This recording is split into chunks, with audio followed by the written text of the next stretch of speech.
后变形脸部，脸颊两侧打开，旋转中间儿。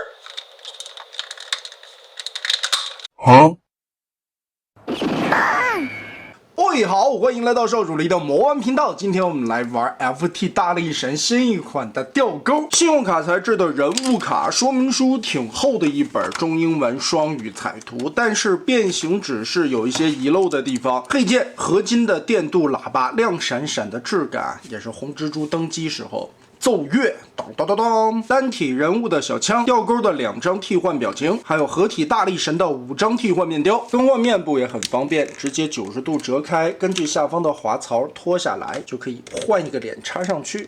表情的刻画还是挺细腻的。和动画片里边的造型对比一下，其实还原的一些元素做的还是非常到位的，但也用现在的一些美术基础做了一些优化和修正，让人形的身材看起来比例更加协调一些。吊钩这个角色难设计的点在哪儿呢？就是2条腿的颜色部分。变成车型是一个纯绿色的车头，但变成人形的2条腿又是灰色的部分，所以 FT 这回做了里外面的切换，来让这2条腿的颜色和动画片里边的造型更接近。这一点的想法是很好，而且其实在变形的过程中也没有想象中的那么复杂，包括胸口的一些造型、轮子的位置，还有就是小臂后方的这一块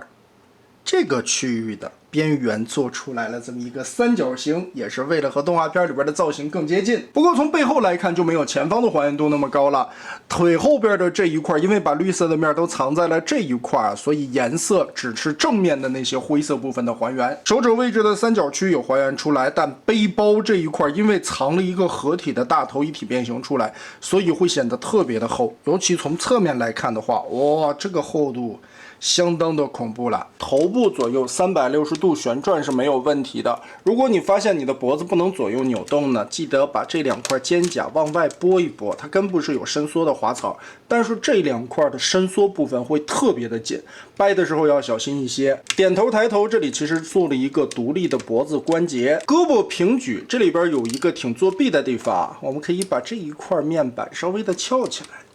来，这个时候的胳膊就可以举到很高了。它在这里多做了一个活动的轴，让胳膊的可动幅度范围更大一些。360度旋转呢，也是因为后边的造型局限住了，所以呢，只能借一点点位置，借个角度就可以绕过来。在变形的过程中，你就能发现肩膀这个位置有一个伸缩带有齿轮的双段关节，拉出来以后，其实还能作为一个蝴蝶肩来使用。2头肌的根部360度旋转，胳膊肘这一块是在轮子黑色的轴的部位。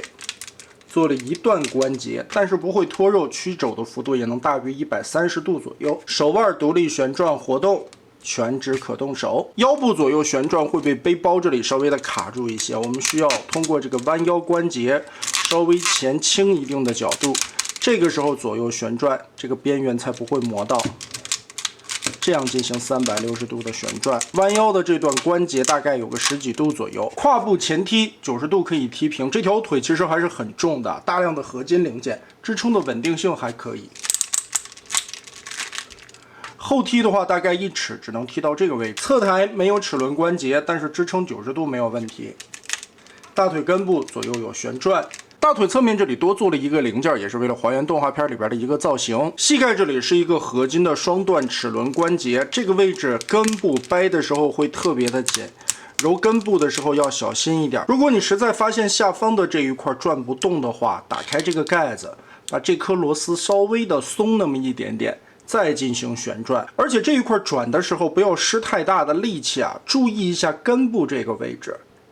里边是有一个合金的轴。但是是靠螺丝拧在这块小腿的前板上，这块板子的厚度，再加上这个轴本身挺紧的，而且你在旋转变形的过程中，这一块特别的不好施力，小心这一块悲剧。变形的时候也要注意一下受力的方向。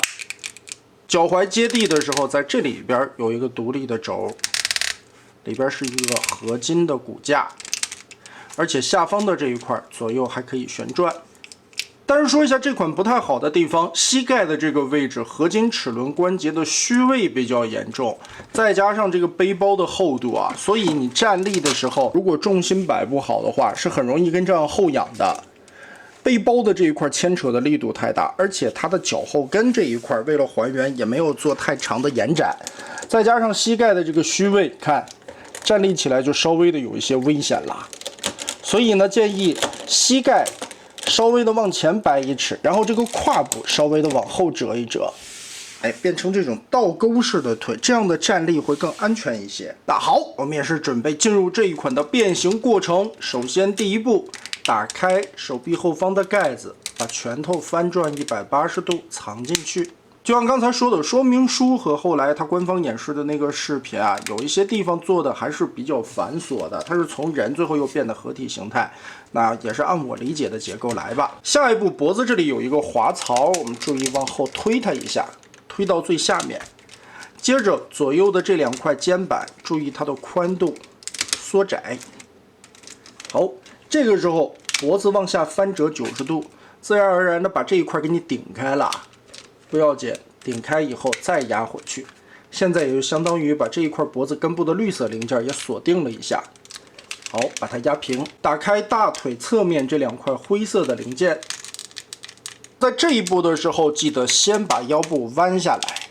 顺着屁股后边把这块绿色的盖板翻折过去，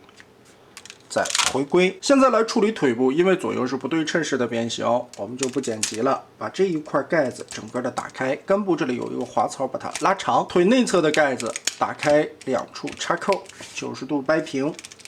然后下方的这一块打开，旋转到这一侧来贴上去。左右的扣子插紧。现在再把这只脚绿色的部分都转出来了，旋转180度，顺着这一块的齿轮关节。再往开，脱开这儿的扣子，180度收纳，放过来。这一侧的灰色盖板收回来，扣子夹住。上面这里有一个灰色的小方块，往里折一个90度，露出来里边的插孔和大腿后方的扣子进行结合固定。这个时候前方的滑槽再往里缩，把它压平。另外的一条腿打开侧面的这个盖子。这里折平，然后根部也是一个滑槽，稍微往出拉一拉，前方的盖子打开扣子，双关节拉出来，下方这里的滑道也拉松了。从后面来看，里边有一个绿色的方块部分，90度给它折出去。从侧面看一下这一块的板子，我们先腾开角度，先拉平，让出来这一块的旋转空间，后边的这块板90度立起来。侧面这里还有一个片，整个的打开。然后再顺着根部这里的分件位置旋转过来，这个时候再翻180度，可以从里边翻起这一片90度的框架，定好了之后，给它怼上去，相当是把驾驶室的这一块后方整个的加长，算是一个用片片堆叠出来的质量转换畸变。脚踝拧个180度。然后脱开这一块根部，这有一个挺长的扣子啊，在里边。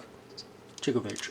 脱开它以后，旋转这里的齿轮关节，翻到这一面来锁上。这块灰色的盖子回归，滑槽压进去。另一侧90度把这个扣子翻下去，对应大腿后方的这个扣点结合，然后再把这个滑槽往里推，把它压平。现在2条腿中间所有的扣子就可以结合了。注意，在这个位置是一个畸形的挂钩。我们先把这一块钩子结合住，稍微的扭动错一下位置，再结合前方的这2片，全部咬合在一起，把灰色这儿再夹一下。最后来密合胳膊、肩膀这一块的带齿轮的双关节往前拖动，贴过来，和肋部这里结合的一个卡槽。大腿侧面这里的2个扣子对应手腕的位置，把这里同时的锁上。这样就相当于把身体、胯部、大腿这样完全笔直的锁在一条线上，侧面灰色的盖子，再把前方的窟窿堵上。胳膊肘后方的三角区稍微的往起立，跟上方面板的扣子进行结合，立起来这一块，根部这里的双段关节往前翘。这里有一块板子，把它90度立起来，支撑住这一块的吊臂位置。顺着后方这里有一个滑槽，给它拽长，中段的位置再拽长，前方的连杆再拉出，合金的吊钩卡在这里边，把它放出来，里边也用绳子拴了合金的吊钩，这个地方做了一个绞盘，旋转一下就可以把它钢缆拉长。那我们对比一下动画片里边的样子，还原度来说做的还是非常高的，不论是整体的造型，还有车窗的这些位置，用了透明的零件，唯一就是这一块的盖子，所以对于动画片里边绿色的这一块的部分，并没有完全的遮盖起来。倒是车头的样子和动画片里边做的是很像的，甚至还原出来前方这两个窟窿。动画片里边为什么做这两个窟窿？老玩具的时候是跟这样180度翻腿下来，这里是两个膝盖的轴。FT 这一次呢，它是从里边的一个绞盘齿轮关节旋转，还故意留出来了两个孔。嘿嘿，后视图对比一下，也是因为这一块里边藏了一个合体的脑袋，所以感觉对比动画片里边这一块有一些厚。但是整个的吊臂部分的造型以及后边这里做的这个样子还是比较还原的。电镀的轮毂、橡胶轮胎、推车滚动变形到位，6轮接地还是非常丝滑的。现在我们也是来把它变成合体的形态，合金的挂钩顺着中间的凹槽卡进去的。然后我们把吊臂整个缩短、缩短再缩短。后方这里的双段关节我们往下折一折，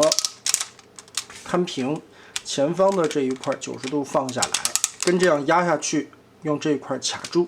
将手臂部分的三角区域拆开，打松，前方这一块板子打开，胳膊顺着这里边所有的扣点拆松，两边都打开之后啊，这一条胳膊这个肘关节里边有一个拨出的连接位置，在这里，我们再稍微往上折叠一下。这一块可能是最后合体部分用到的，现在还看不出来它的作用。然后胳膊解锁开之后，腰部关节就能折动了，稍微往下转一下，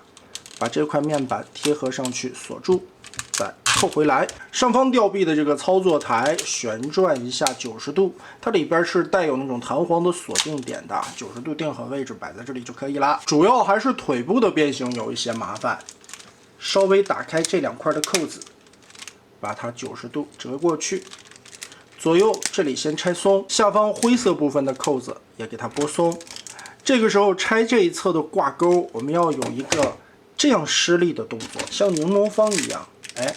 跟这样翘起来钩子就可以很好的脱开了。这样的操作对于卡扣的磨损率是最低的，也是不要把这一块的气形钩掰断了。好，现在腿部两侧分开，主要的操作点。我们是要把这块大腿的位置缩短的，打开这一块的盖子，整个再把这一块打开，外侧这里还有一个小的盖板翘起来，哎，难点就来了，在根部这里会有一个合金的双段关节，在把它 Z 字折叠缩短的过程中就要小心了，揉着点劲儿往里搓啊，这个地方要小心。我看网上面有人悲剧了，就是因为它这一块根部的轴其实是一个螺丝拧上去的，拧在这个面板上。你要施力不当的话，稍微翘歪了一点点，或者说解锁下方这个齿轮关节的时候施力大了，容易从这块板子上边把它的桩子掰断了，要小心。然后在里边这儿有一个拨指甲的位置，翘起来这个 L 型的零件。现在我们先盖这一层的腿板，把它锁住，再把这个 L 型的零件掰过来。小面板折叠一下，多窝一点角，然后压回去，就别压到太底下，因为你完全压进去的时候，当你再想逆变把它拆开的时候，这块就不好抠开了，稍微的留点缝隙。哎，这个时候我们把这块面板再回归，压回去。还没有完，外侧的这一块加宽的位置，我们把它打开，然后哎顺着这里边叠放过来。收纳好，把它先放在这个位置就可以了。接着前方驾驶舱这个地方是说明书还有它的官方指示视频里边没有演示到的，我们需要拉动前方带有车灯的位置，根部这里的滑槽把它拉开，使点力把这一块的缝隙拉开，主要是拨开这两个扣子，然后往外放。这个时候把它旋转个180度拧出来，这里边的滑槽将来以后是锁定肩膀的，里边还有一个挡肉的片儿，把它立出来。这个时候前方这里再回归锁下去，对准抠眼儿，结合。另一条腿的变形也是打开这一片盖子，90度先立起来，然后拨开这里边的一片，上方大腿这里的一片，接着 Z 字折叠，注意这一块的根部合金关节把它缩短，缩短之后拨出里边的 L 型零件，先盖板子 ，L 型再垫在板子上，这块夹角放进去，别压到太底下。给自己留点余量。这个时候，外侧的这一块板子90度再盖下来。我们需要抠开轮子上方这一块的零件，90度展开，然后根部这里再脱开这块的小扣子，往下拉，继续再延展开，顺着里边还有一个框架的装饰零件，把这里边的边缘再掏出来。好。放在这儿就行了。现在就可以再把2条腿结合在一起了，就像刚才的，先结合这个钩子的时候，把这个豆点先扣上，再挂钩子，后边绿色的零件结合，翻到底盘来。现在中间这里还有一个重要的结合位点，捏紧灰色的片儿，然后前方的这一块记得把这个圆豆结合好，这个是组合过程中应该是关键的一个点吧。然后这一块我看了一下，应该是把这一块支撑过来，稍微的往长拉一拉，框架应该是凹在这个地方的，是不是这意思啊？目前还不清楚啊，因为我看它应该上半身有一个胸甲的零件是这个样子进行托举的，不知道这一块到时候会进行一个怎样的锁定。反正看那个意思是先让你摆在这儿啊，我们找一个不太影响的地方。下面一步是胸口下方的一个连接部件，我们把脑袋90度往起翘一翘，胸口这一块自动就打开了，把它翻折开，哎，脑袋回去吧。把这里边的绿色零件延展，翻折出来，侧面这里不要忘，还有一个小片儿，打出来，再打出来，应该是遮盖空洞的这么一块挡轴片儿。现在的作用不明，也是合体的时候用到的。打开裙甲上半个的位置，解锁开这个锁定的点，然后整个的胯部往下拖。这个时候要小心一点，施力的方式挪开，捏着点后边绿色的片儿，顺着这里往下拉。整个的拉脱之后，里边这里是有一个合金的滑槽的，它是在居中的位置。我们把这根合金的滑槽拉下来，90度旋转开以后，再把这个滑槽顶开，哎，然后再把这个锁定的扣子掰回去。理论上，我们印象当中吊钩一般拉开了中间的连杆都是头对尾跟这样对折过来。FT 它的设计这回不的呀，它是一个横折90度，它只转一边90度啊，需要根据绿色的这一块旋转，盘子给它挪过来，然后注意在这一块的大块根部有一个定位的凹槽，我们把这个钢轴转过来，斜着贴放在这里。这时候紫色的这个圈就从侧面的这个洞套进去，然后向下挂住，后边的这片板就可以放下来，侧面的这个框子归位。单屏中间紫色的这个挂钩肯定锁定的是不稳的，这个时候再把这条胳膊转上来，注意在上方这里的一个扣子跟这一块结合，前方这里的锁点跟这里再进行结合，我们得稍微的让出一些角度，让这些维度锁定同时都咬上去，再把肋部侧面这里的扣子结合，肩膀的双关节搓回来锁住，胳膊肘的三角区再跟上方这里进行固定。